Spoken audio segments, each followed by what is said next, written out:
B'investiment ta' aktar minn 2 miljun euro, il-Ministeru għall-Ambjent b'kollaborazzjoni mal-Awtorità għall-Ambjent u r-Riżorsi l-ERA nieda proġett ta' konservazzjoni marittima.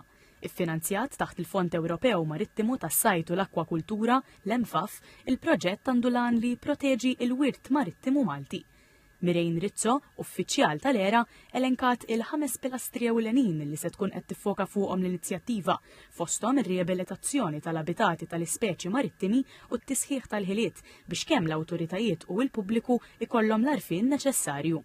Fil-fatt dawn il-miżuri ġew inklużi bħala parti mill-maniġjar taż-żoni marittimi protetti, kif ukoll programm ta' miżuri li inħadem taħt id-direttiva tal-Istrateġija Marina.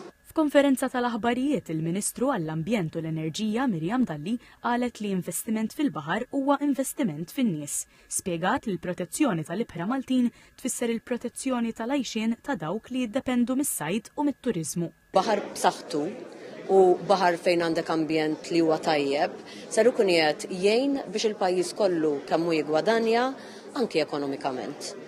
Min-naħa tiegħu il-kap eżekuttiv tal-ERA, Kevin Merċieqa, qal li l-proġett jirrifletti l-missjoni tal-ERA, dik li tipproteġi l-ambjent għal kwalità tal-ħajja.